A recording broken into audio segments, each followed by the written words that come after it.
Yuya Ashamar Kafune Kabajamtota Jalatamtota Hordoftoota Masola Media Saganta Tamsas Kallatti Qophii addaa qabandeesiniif dhiyaadheen akkuma beekamu sagantaa armaan dura wantoota adda addaa dhaabbachuun isin biraan geenye nagaa isin dagannee bakka jirtanitti nageenyi kenna kan jaalalaa kan oromummaa kan bulmaasina dhaqqabsiniin jecha sagantaa tamsaas kallattii keenya armaan dura kutaa tokkoffaa kutaa lammaffaa jechuudhaan qophiilee addaa qabannee isiniif dhiyaannee jira. Qophii jalqabaa irratti shamarree Oromoodhaa dhalattuu Shawaa Lixaa kan taate Wabii Tube qabadheetiin gara foddaa madda olaabuutiin qabachuu kennan yaadatama. Akkasumas immoo waan tokko walirraa barannee dubbannee jirra.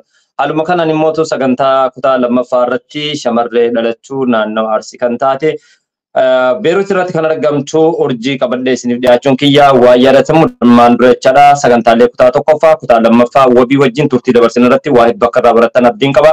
Kutaa lammaffaas akkasumas immoo urjii sabaa kanuma biyya Beerutitti argamtu haadha siinqee garee madde jeneraal Waaqoo guutuu jechuudhaan hooggansummaa keessa jirtu garanaan qabannee isiniif dhiyaachuun kennan yaadatama. Haadhas immoo sagantaa keenya irratti qophii addaa qabadhee isiniif dhiyaadheen jira. Shamarreen keenya keessumaa har'aatiin erga wal barreen boodatti kallattiidhaan gara sagantaa keenya mariittiin isin deebisna. Yooyyaa baga nagaan dhuftee obboleettii xiyya kabajamtuuf jaalatamtu gara madda olaa miidiyaatti. Tole kabajamaa fi jaalatamaa akka adda dureetti ilaallu qindeessaaf qopheessaa miidiyaa madda walaabuu kataati akka harka fuudhisiin jedhee ka jalqabu akkasuma daawwattootaa fi hordoftoota si jalatti argaman hundaanuu harka fuudhee ashamaa hin jedha. Ani affeerraa kee irratti yookaan carraa argadhee miidiyaa madda walaabuu irratti argamu kiyyaaf gammachuu hedduutu natti dhagama. Waan affeerteef hedduu galatoomi. Eeyyengaa baga nagaan dhuftee ati sa'aatii kee aarsaa gootee gara foddaa madda olaabuutiin shamarree keenya sadaffaa qophii shamarrootaa jedhu keessa sadaffaa taatee jirta. Mee kallattiidhaan maqaa kee erga wal barreen boodatti kallattiidhaan gara sagantaa keenyaatti darbina. Waan hundaafuu baga nagaan dhufte. Ayyee harka fuudhe galatoomi. Maqaan koo Ayyaantuu Dhaabaa Baay'isaan jedhama. Kanatti dhaladhee godina Shawaa kibba lixa Shawaati. Akkasuma ammaaf kanan jiru immoo Dubaayirra. Ayyaantuu Dhaabaa baga nagaan dhuftee akkuma argaa jirru amman tana biyya Dubaay jirta. Mee Ayyaantuu Dhaabaa eenyudha kan jedhu kallattiidhaan erga wal barreen boodatti Ayyaantuun Dhaabaa kan itti dhalatte Shawaa keessa Shawaa naannoo keessanitti fakkeenyaaf bakki itti dhalatte sanitti Shawaan maaliin beekama bakka dhaloota keetii san hawaasa keenya kan daawwataa jiranii wal nu barsiisi. Akkasumas immoo sadarkaan barnoota keetii kanarraa xiqqoo erga dubbanne booda kallattiidhaan gara sagantaatti seenna waan ta'eef mee eessatti dhalatte bakki itti dhalatte sun maaliin beekama Ayyaantuu? Tole galatoomii dhuguma ani dachee Oromiyaa naannawa Shawaattiin shimala wajjin biqile. Shawaan ka beekamuun gootowwan hedduutu achirratti biqilchitee Shawaan qabeenya uumamaatiin illee beekamtuu ka taate qilleensi isaarree ho'as qorras ka hin taane jireenya namaatiif mijataa kan ta'e qilleensa baay'eedhaaf jireenyaaf namatti tolu ka taate. Akkasuma ani achittiin biqilee haadha koo Hangaatu Guutamaa irraa akkasuma abbaa koo Dhaabaa Baay'isaa irraa kana itti baradhee mana barumsa Wasarbii Guutoo elementarii yookaan immoo kutaa gadaanaa achittiin baradhee achumarraan immoo mana barumsa sadarkaa lammaffaa magaalaa Tajiittiin baradhe. Galatoom ulfaadhu dhuguma dubbachuuf mee Ayyaantuu dhuguma dubbachuuf mana barumsaa sadarkaa tokkoffaatti osoo hin darbin yookaan sadarkaa lammaffaatti osoo hin darbin duratti maatii keessaniif shamarree meeqaffaadhaati fakkeenyaaf shamarran keessaa meeqaffaadha jirta warroota dhiiraa keessaa ammootu walumaa galatti meeqaffaadha jirta? Tole ani ka dhaladhe shamarraniif hangafa yookaan ishii jalqabaati. Maatiin koo walumaa galattuu ijoollee 10 deesse harmeen koo. Akkasuma warri dhiiraa isaan na hangafanii nama 4 na hangafa.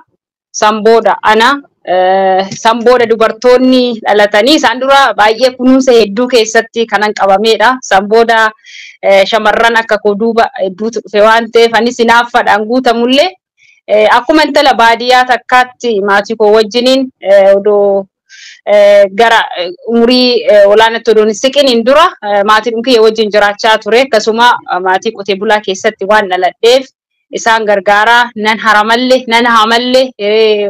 hojii dhiirallee ni hojjedha. Uumama kiyyaan hojii dhiiraa baay'ee jaalladha waan ta'eef haadha cimtuu akka abbaa fi akka haadhatti na guddisteerraan dhaladhe. Abbaan koo umurii 9tti narraa boqate.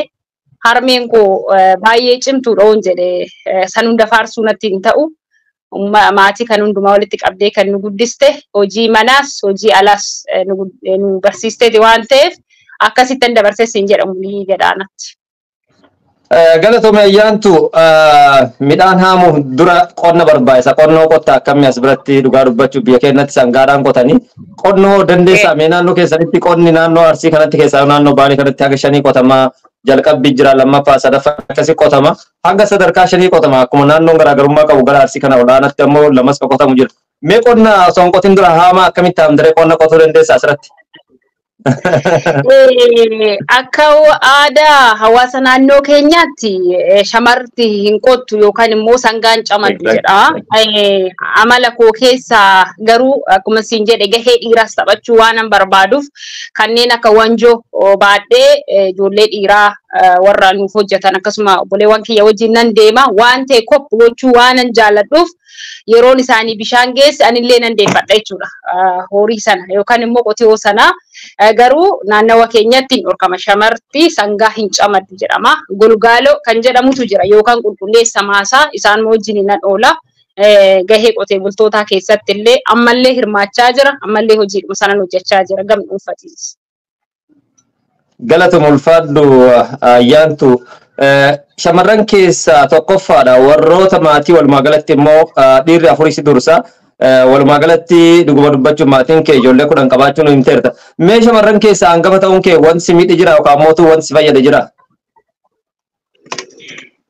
Hangafa ta'uu kootti isuma dhugaa harmeen koo mucaanaan irratti dhaladhe Firaa'ul Dhaabaa kan jedhamu akka shamaraatti ilaalti ture. Maaliif shamarran baay'ee barbaaddi ture. Isa akka shamaraatti ilaalti. Maqaa addaallee baastee fi turte. Amma miidiyaadhaaf foon jechuu baadheellee uffata shamarraniitti kaafaa kunuunsatiin turte. Sambooda ani ergan dhaladhe kunuunsi sun gara kiyyatti waan dhufeef hinaaffan mana keessatti mucaa irratti dhaladhe san waliin baay'ee wal lolaatiin turre.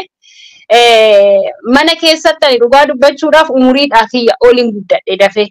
Mucaan sun waggaa tokko na dura jiraatullee mana barumsaa gaafan deemanii barumsa dubbisuu akkasuma immoo barreessuu maqaa namaa xumuree waan hin naqeef mana barumsa wasarbii guutoo yeroon deemu kutaa tokko hin seenne. Istaafitti galee na qoranii kutaa 3 seenee jechuudha. Barumsa kutaa tokkollee kutaa lamaallee qoramee gaafa san kutaa 3 seenee asumaan galateeffachuu kanan barbaadu. Ogeessi barsiisaa koo Qareena Baasee barsiisaa Warqinaa Bayyanaa kan jedhan ammas ogummaa kanarratti ka argaman isaan na qoranii tan kutaa 3 seenee yeroo sanarratti obboleessa kiyya sanaan baay'ee wal lolaa aga dhiiga walii buusullee daa'ima taanee jechuudha. Muudannoon akkanaa muudatee jira. Isaan booda ijoolleewwan dhufan narratti dabalaman waan ta'eef kunuunsi kiyyallee san hunda miti jechuudha. Akkuma nama normaalitti guddadhe jechuu barbaada. Galatoom ulfaadhu inumaayyuu ani dhalachuun carraa qabeessummaa maatii kiyyaaf ta'ee jira abdiin gara kiyyatti akka deemu godheen jira kanaafuu galata waaqaa jechaa jirta ulfaadhu sin jechuun barbaada. Mee asirratti galata nama addaatti galfattu keessaa Barsiisaa Warqinaa ogeessa jechaan jirta. Afaan Oromoos barsiise moo mana barumsaa keessatti akkamiin maalirraa galateeffachuu barbaadde Barsiisaa Warqinaa lubbuudhaan jira waan taateef sagaleen kun kallattiidhaan isaan bira dhaqqabuu danda'a jeetiyyaadha. Mee asirratti Barsiisaa Warqinaa wanti galateeffattuuf maali ayyaantu dhaaba? Tole Barsiisaa Warqinaa Bayyanaa jechuun barsiisaa yeroo sanaatti itti gaafatamaa mana barumsa Wasarbii guutoo ta'anii ani hirmaannaa yeroo dhuma san daa'ummaan kaasee waa akkeessuu yookaan waa fakkeessuu dandeettii akkasii qaba kalaqa akkasuma immoo walaloo barreessuu kana odoon bira hin gahin dura mana barumsaa gaafa naqu kutaa tokko na galmeessisuudhaaf maqaa koo na gaafatan gaafii isaaniitii ol ta'ee argame jechuudha. Obboleechi kiyya sun inni na hangafaa hin deebi'ee yeroo san mallattoo harka akkas godhanii ilaaluutu jira inni hin naqabne lama deebi'ee. Sambooda barsiisichi sun na qoree kutaa tokkollee kutaa lamaallee na qoree kutaa 3 barachuu qabdi jedhanii kutaa 3 irraan eegale. Maaliifan galateeffadhaa afaan Oromooti maqaa nu yaamu isuma dhugaa dubbachuudhaa fi keessa kee waatu jiraanaan jedhan. Sagaleen kiyya kun akka isaan bira dhaqqabu nan beekaa maaliif miidiyaa baay'ee hordofu waan ta'eef haamilees naa ta'anii jiru walaloo guyyaa guyyaadhaan nan dubbisa. Hiriira irratti yeroo hundumaa walaloo qopheeffadheen naqaa qabeenya uumamaa irratti, haadha irratti, jireenya irratti, uumama qaama namaa irratti babarreessaan ture, barumsa irratti, wantoota adda addaa irratti na affeeru. Otoo nan gaafatiin barattuu ayyaantuun isiniif dubbisteedhanii beeksisu ture. Baay'een galateeffadha. Wayisi keessatti arga kan naan jedhan sun isa dhugaa dubbachuudhaaf aartiidha anaaf. Akkam bahee miidiyaadhaan dubbadhullee na gargaaranii jiru. Dandeettii dubbachuu, dandeettii waa gaafadhee hubachuullee isaantu na keessatti uumeen jedha. Hedduun isaan galateeffadha akka addaatti. Egaa barsiisaa warraa kallattiidhaan ergaa shamarreen gameettiin Oromoodhaa ayyaantuu dhaabaa dabarfatte kallattiidhaan viidiyoon kun kallattiidhaan isin dhaqqabeetii yaada. Hangam keenyattuu har'aan tana barsiisota kaleessa qubee nu barsiisanii afaan keenya akka barannuuf carraa gurguddaa nu uuman barsiisota keenya yaadanna kan jedhu asumaan assaayimentii gurguddaadha. Hangam keenya galateeffanna kan jedhu jechaadha. Mee dhuguma dubbachuudhaaf fi dhuguma mana barumsaa san keessatti laayifiin yookaan mootuu jireenyi kee maal fakkaata kutaa 1-8 haa ta'u yookaan mana barumsaa sadarkaa lammaffaa wanti kaleessa goote yookaan biqiltuun dhaabuun jira, dallaa tolchuun jira, wantoonni akkasii sun ni jira waan taateef mee mana barumsaa keessatti wanti inni raaffanne jira umrii kee mana barumsaa sadarkaa tokkoffaa haa ta'u sadarkaa lammaffaa dabarsite keessatti akkasuma hiriyoota kee wajjin wanti dalagde tokko jira. Manni barumsa Wasarbii Guutoo baadiyyaa keessaa akkuma beekamu humnoota barattoota achi keessatti argamaniin biqiloonni illee kan dhaabbatu akkasuma immoo yeroo girgiddaa manaa maarigamee xumurameen booda halluu bareechuu ka jedhu halluu adii noora ka jedhamu wayii jira. Karaa daandii sa'a 2 oofu deemnee barattoonni Doo'aa Bisee ka jedhamu ka argamutti deemnee finneetu mana sana bareeffanna jechuudha. Isa dhugaa dubbachuudhaa fi sammuu kiyya keessaa kan hin banne naamusa gaarii, jaalala gaarii barsiisotaa fi barattoota gidduu jiru abbummaa fi akka ilmummaa fi ilmootti jiraachaa turre yaadannoo baay'ee achi keessatti qaba. Yeroo taphallee achi keessatti taphannu baay'ee kan qindaa'ee fi barsiisonni keenya wajjin ta'anii nu kunuunsaa turaniin jedha. Achi yoomuu anan hin raaffanne mana barumsa Wasarbii Guutoo hedduu jaalladha. Hedduu barsiisota achillee kabaja. Galatoomi kaleessa dhuguma dubbachuuf haamleen barattoonni Oromiyaa keessatti qaban yeroo goruun baadde umriin keenyas anis yeroo sanittiin biyya abbaan turetti manni barumsa keenyaa saaluma kanaan ijaaramaa ture biqiltoota dhaabuu, dallaa tolchuu yookaan miidhagsuu wantoonni akkasii akka hojii duulaatti tolfamaa ture. Har'aan tana barattoonni biyya keessaas haa ta'u maatiinis haamleen barnoota irratti kaleessa qaban sun akka bakka hin jirre odeessa adda addaa argaa turre keessaa fageenya hedduu deemtanii sa'aatii tokkoo fi cinaa ol deemtanii waan san miidhagsuudhaaf nooratti fayyadamuudhaaf deemaa turtanii galatooma ulfaadhaa isin jedhaa hambaa seenaa kaawwattee jirta.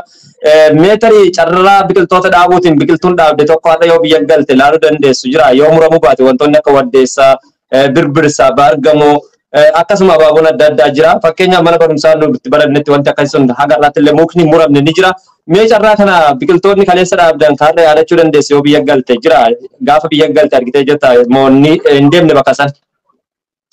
Hedduu galatoomi isa dhugaa dubbachuudhaa fi maatiin kiyya mana sanirraa dabarree maasii yookaan qonnaaf oolu akkuma siin jedhe ani waan ta'e hirmaachuu barbaada. Hojii alaallee hojjechuu fedha waan ta'eef maasiin abbaa kiyyaa mana barumsa sana darbeetu waan ta'eef achi dhaqneetu biraan dabarra. Isuma dhugaa siin jedha achoon ga'e baay'ee garaan koo na raafama ture.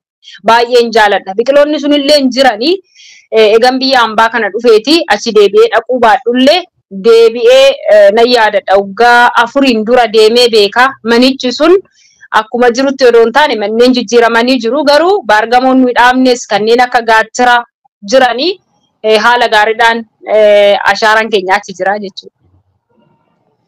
Galatoom ulfaadhu waa'ee mana barumsaa wanti dubbanneef jalqabbiin qora qalbii dhala namaadha. Mana barumsaa irraa jalqabbii barsiisota qubee afaan Oromoo barsiisanii asiin dhugaanii har'aan tan akka waliin dubbannuuf akka waliin dhaadannuuf kan dhugatan keessaa manneen barnoota sadarkaa tokkoffaa bu'uura jiruu fi jireenyaa waan taateef erga akkas jenneen boodatti immoo kutaa lammaffaa keenyaatti darbina. Keessaayyuu bara fincila diddaa gabrummaa qeerroon Oromiyaa idil addunyaa akkam ture kan jedhu qabxii kenna lammaffaati.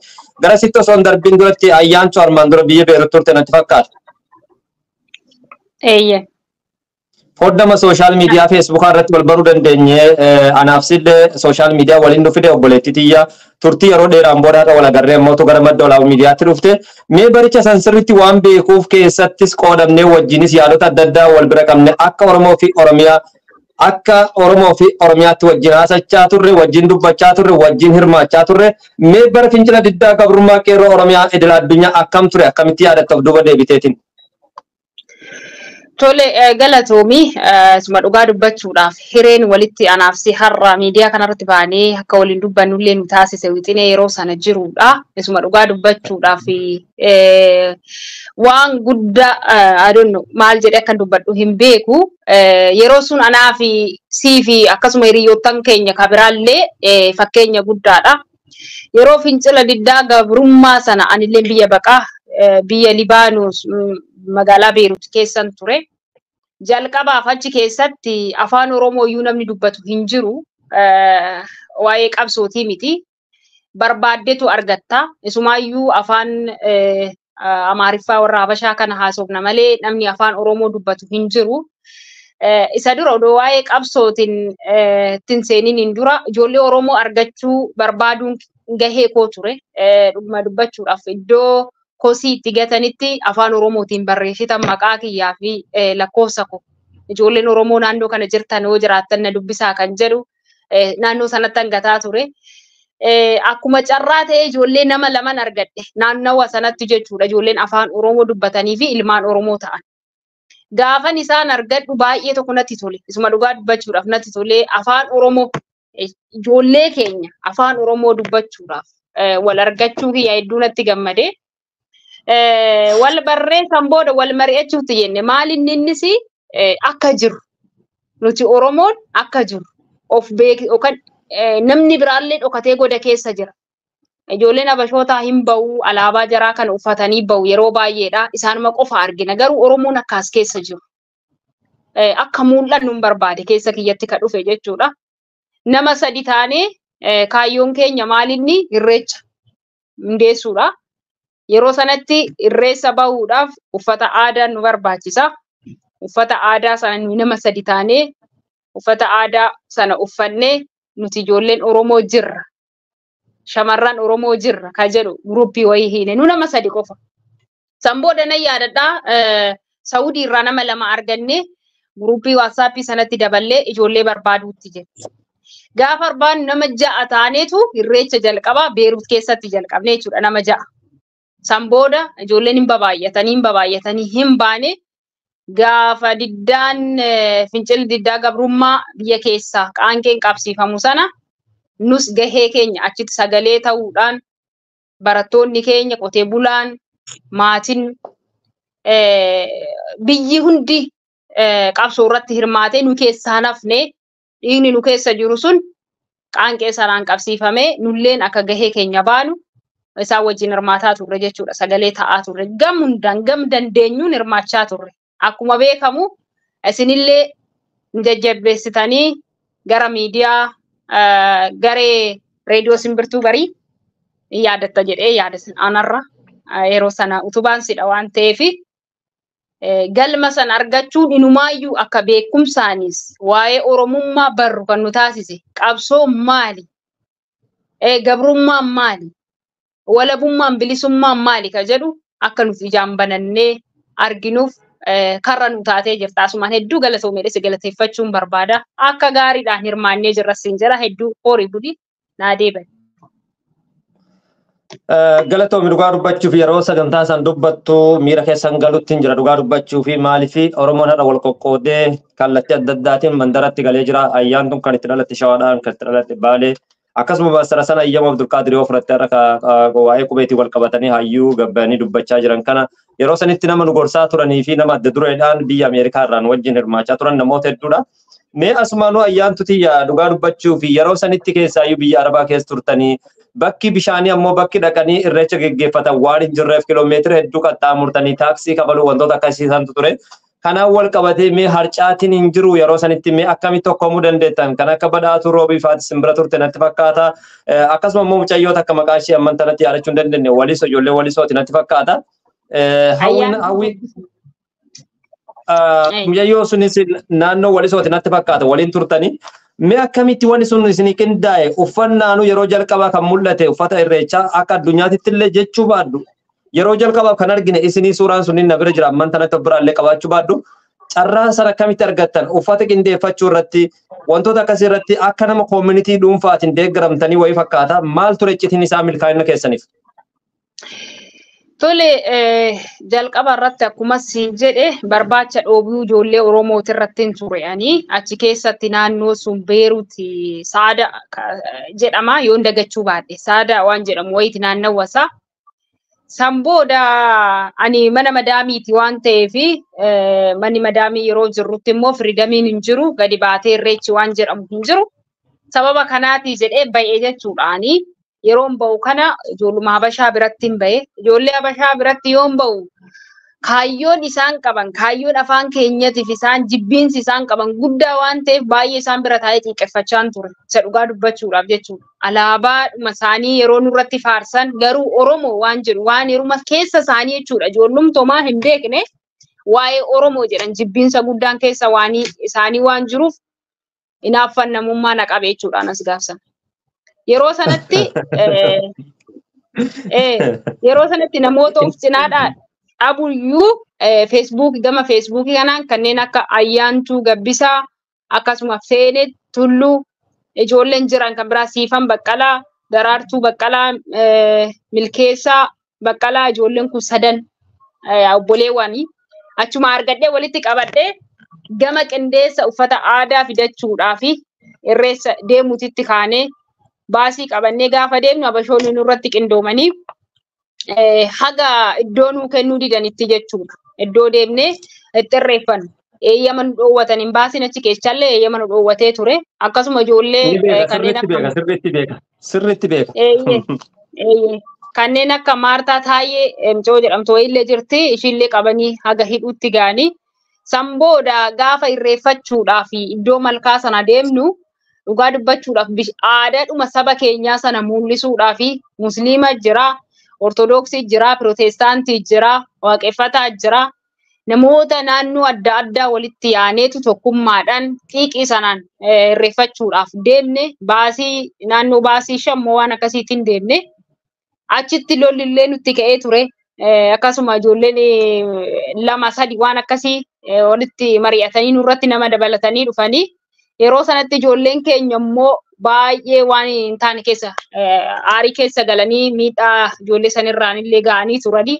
Isa sanas jalaa tarkaanfannee baanee san booda Beeruut Oromiyaa xiqqoo jedhamtee beekamte yeroo wal gargaarsaallee humtuu nu jalan dhaabbatu ammallee ijoolleen akkasumaan jiru inumaayyuu daraan aadaan keenya aadaan uffannaa aadaan nyaataa walitti bahanii haga ammaa sanatti hiriyoota ciccimoo baay'eetu jira Beeruut keessa ammallee miidiyaa kanarra warri hin mul'anne baay'eetu jiru iddoo sanatti jecha odeeffannoo gochaan kan mul'isaa jiranii hedduu isaan galateeffachuun barbaada asitti illee akkasuma isin jechuun fedha galatoom.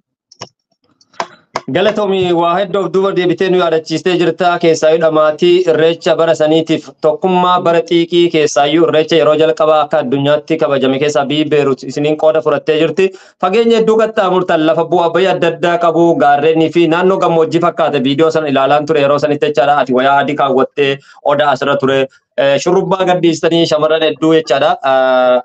Dhuguma dubbachuu fi ayyaanichi sun ayyaana irreechaa qofa osoo hin taane ayyaana identity wayii of keessatti mul'isu jechaadha. Oromummaa guddaa jechaadha. Guddaa dhugaa dubbachuuf ture. Mee dhuguma dubbachuudhaaf yeroo sanitti baasa yookaan mootu konkolaataa 5-6 akkasiin deemaa turtanii isa keessaa diina fira fakkaatee kan isinirratti dhiibbaa gaggeessaa ture wantoonni akka sunniinis akka jiran hedduun beeka jechaadha. Mee asumaan immootu ijoolleen ciminaa akka ciminaatti galateeffattu. Yoo jiraate maqaa isaanii nuuf eeri keessaayyuu maatii sadii bakka tokkotti argachuun immootu gammachuu guddaa ture baqattummaa sadarkaa sanii nu geete yeroo namni tokko maatii tokko keessaa namni sadii biyyarraa ba'u jechaan hagam takka biyya keenya irratti dhiibbaa akka geggeessu wanti sun shallaguun nama hin dhibu maatii tokko keessaa ijoollee sadii barumsa dhiisanii hiree baqattummaa seenuun dhiibbaa guddaadha miidhaa guddaadha. Imbaasii yeroo sanitti illee isin orgi hadhaan tan ammoo yeroo san tattaaffii isin gootanii jijjiiramni biyya keessatti dhufee waa hedduus arginee jira jecha wareegama qeerroon biyya keessaa biyya alaa godhan jijjiiramni hedduun dhufanii jiranii waan hundaafuu ka'eeridha. Mee dhuguma dubbachuuf ijoollee bara sanii keessaa warri galateeffattu gara raadiyoo shimbirroo bariitti osoo hin darbin duratti biyyuma sanitti jechaadha guyyaa sanarratti beela'uun jira dheebochuun jira akkasuma immoo namoota hamlee keessan isin dha'uudhaaf Oromoo ta'ee jechaadha wantoonni akkasii sun inni jira waan taateef mee warroota akka ciminaatti isin bira dhaabbate akka waliigalaatittis yoo dabarsiteef gaarii ta'eetii yaada maaliif tarii viidiyoon kun isaan bira ga'eetii yaada. of course hin dhaggeeffatan hedduu galatoomii ulfaadhu. Akkuma walii galatitti ijoolleen Oromoo shamarran ciccimoodha nuti of jajan ta'in isuma dhugaati. Maaliifi nuti dhiiga warqituuti waan ta'e. Warqituun Teedii Roosii waliin kan morma wal qabde moo'atteeti malee moo'amtee miti. Hin moo'atte. So nus dhiiga ishiiti dhugaa dubbachuudhaaf bu'aa baay'een ture. Biyya Beeruut keessatti akka nuti sagantaa irreechaa sana hin godhannee fi ijoollee keenya fakkaatanii warri dhiiga keenya ta'e guddifachaan kan nutti maxxanan ijoollee baay'een gufuu nutti ta'uudhaaf tarkaanfii baay'ee gochaa turan. San dhiibbannee akka baanuuf akka adda dureetti kanan galateeffadhu akkuma siin jedhe ijoollee obbolaa sadan Daraartuu Baqqalaa, Siifan Baqqalaa, Milkeessaa yookaan Milkii Baqqalaa isaanii itti aansee obboleettii Kofeeneet Dhaaba akkasuma immoo Ayyaantuu Moggee, Ayyaantuu Gabbisaa, Feeneet Tulluu baay'eedha isaan maqaa isaanii dha'ee lakkaa'in xumuru amma baay'ee isaanii hedduu isaan galateeffadha.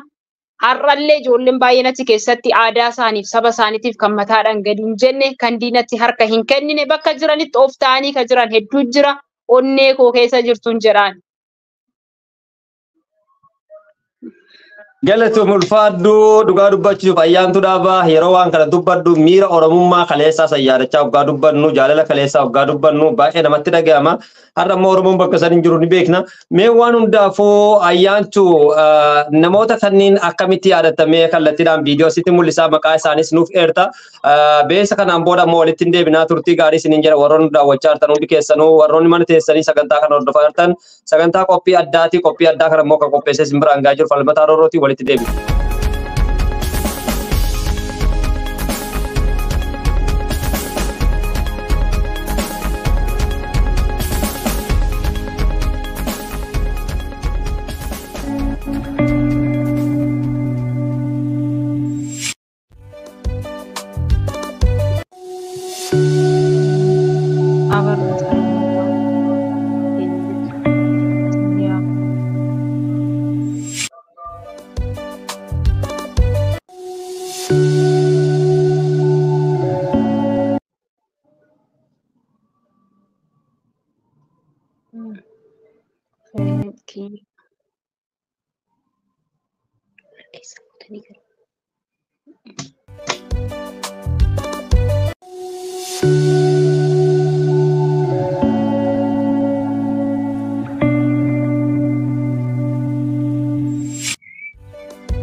Ayyaantuu jara kana akkamitti ilaaltamee kallattiidhaan dhuguma dubbachuu fi warroota ilaalaa jirtu kana mee akkamii yaadatta Ayyaantuu of duuba deebitee isaan kana maqaa isaanii naa tarreessuu dandeessaa tartiibaan? Ni danda'a. Maqaan Feesbuukii keenyallee tokko tokko yala dogoggoramuu baate malee ijoolleen sadan ani si yaame sunillee keessa jiranii akkasuma obboleettiin koo Feenit Qoxusuun koo kan si ajaa'ibu achi turte. Walumaan biyya galle walumaan gaa'ila godhanne guyyaa tokko walumaan ilma tokko arganne anillee haadha ilma tokko ishiinillee haadha ilma tokko ammas walumaan biyya kana jirra baay'ee kanan jaalladhuu fi kanan kabaju obboleettii koo obsee dhugumas hin jedha Feeneet Dhaabaa jedhamti anaaf obseedha waa hedduutti obsee gorsituu koo Quxusuu kataate Feeneet Dhaabaa akkasuma ijoollee